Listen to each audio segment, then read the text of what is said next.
विधानसभा में यहीं से रास्ता था, सभी था पिछले लोकसभा में सुनील आईडी 2019 में यही।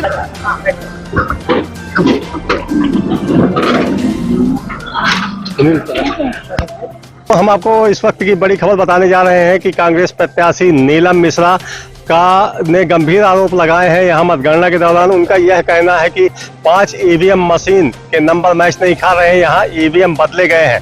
इसके बाद वह मीडिया सेंटर में आई और मीडिया के सामने उन्होंने कहा कि मैं मतगणना नहीं होने दूंगी जब तक कि इसका निर्णय नहीं हो जाता है।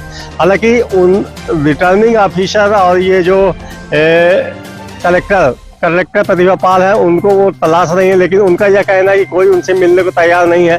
अभी अभी आपने जैसा कि देखा कि नीलम मिश्रा ऑटो में सवार होकर आगे की ओर बढ़ी हैं। उनका यह कहना है कि मैं धरने पर बैठ जाऊंगी यदि इस बात का निर्णय नहीं हुआ है, और जीतना है तो ऐसे ही बता दें कि हमको जीतना है, इस तरह से धांधलेबाजी हम होने नहीं देंगे।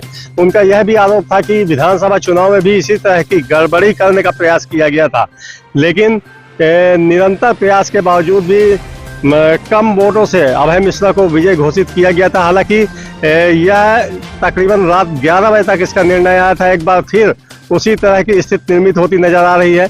इधर नीलम मिश्रा जो कांग्रेस की प्रत्याशी हैं और भाजपा को, भारतीय जनता पार्टी के प्रत्याशी जनार्दन मिश्रा को कड़ी टक्कर दे रही हैं। उनका यह आरोप है कि अब यहाँ धांधलेबाजी शुरू हो चुकी है और रीवा के इसी इंजीनियरिंग कॉलेज के अंदर खेला हुआ है। जब लाइट गोल हुई थी, उनका यह आरोप है कि लाइट गोल होने के दौरान यहाँ खेला किया गया है। और उन्होंने यह भी कहा है कि 5 ईवीएम मशीन के नंबर मैच नहीं खा रहे हैं, लेकिन उनकी कोई सुनने वाला नहीं है। आपको हम बताना चाहेंगे कि अभी अभी नीलम मिश्रा मीडिया के सामने आकर अपना बयान दिया है। उनका यह गंभीर आरोप लगाए हैं यहाँ के कलेक्टर और जिला प्रशासन के ऊपर कि वो मिली भगत करके और भारतीय जनता पार्टी के प्रत्याशी को जिताने का प्रयास कर रही हैं। तो आप हमारे साथ बने रहिए। मैं तेज खबर 24 से आरिफ खान। बैठी हम लोगों ने भी देखा था, हम भी गए थे वहाँ पर जहाँ पे वोट पड़े थे, और हर जगह का हमने प्रत्याशी हमारे पास जो फॉर्म है सबके पास, उसमें जो लिखा हुआ है कि इस ईवीएम का ये नंबर है और ये मिलान करने के बाद ही वहाँ पे खुलेगी मशीन। जब मशीन खुली तो वो मिलान नहीं हुआ नंबर से। 17C फॉर्म जो होता है वो इसी के लिए होता है ना कि ईवीएम का मिलान करें। तो जब वो मिलान नहीं हो रहा है तो हम लोगों ने उसमें आपत्ति दायर की है और कलेक्टर मैडम पास गए, लेकिन वो मिली नहीं है। हमने अभी मशीन को रखवा दिया है कि यहाँ पे अभी वोट आप न गिनिए, क्योंकि भाई उसमें बदमाशी हुई है। और दूसरी बात ये कि जैसे 99% कैसे चार्ज है मशीन, ये बताइए। जब 60% उस समय पे सील पैक हो जाती है तो 99% कैसे बता रही है? मतलब 20% बढ़े हैं वोट, और बढ़े हैं तो बदमाशी से बढ़े हैं, क्योंकि सबसे कम रीवा में वोटिंग हुई, आपको भी पता है।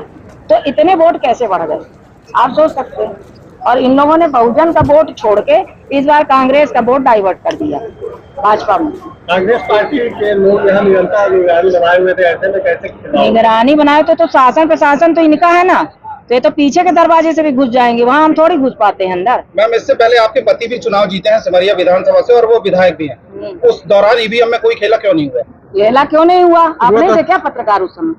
भाई खेला आपने नहीं देखा कैसा हुआ है? 12 बजे तक प्रमाण पत्र नहीं दिया जा रहा था। कलेक्टर मैडम कह रही थी KP त्रिपाठी को जिता दो, सीएम का फोन आ रहा है बार बार, अमित शाह तक का फोन आया था। वो तो ठीक है कि खेला इसलिए नहीं हो पाया कि भगवान कहीं ना कहीं वहाँ पे खड़े थे, बदमाशी नहीं कर पाए। आज भी हैं, अभी आप शाम तक देखिए आपको रिजल्ट सामने आएगा। और सुनिए, नहीं मैं इसलिए लगा रही हूँ कि कलेक्टर ने ही किया है जो भी किया। हाँ, इसलिए मैं लगा रही हूँ कि कलेक्टर बिल्कुल भी किसी के उसमें नहीं काम कर रही है, वो सीधे भाजपा के लिए काम कर रही है। कलेक्टर का ये काम है कि वो बिल्कुल निष्पक्ष करें, जो भी करना है उनके लिए सब प्रत्याशी बराबर हैं। वो हम लोगों को जलील करती हैं, हम अंदर आते हैं तो हमको कहें यहाँ जाइए मैडम, वहाँ से भागिए मैडम। त्योंथर में भी आपने देखा हम गए, इन्होंने जनार्दन मिश्रा को नीचे जाने दिया, सिद्धार्थ तिवारी को जाने दिया, मुझे वो जो बच्चा गिर गया मुझे वहाँ से इनने वापस कर दिया। मतलब आप भेदभाव करती हैं। आप किसके लिए काम कर रही हैं? भाजपा के लिए काम कर रही हैं कि आप आपके लिए तो सब बराबर है। 5 मशीनों के नंबर नहीं मिल रहे हैं, ऐसे में क्या करेंगे आगे? हम यही करेंगे कि हम वहाँ पर आगे गिनती नहीं होने देंगे, सीधी सी बात है।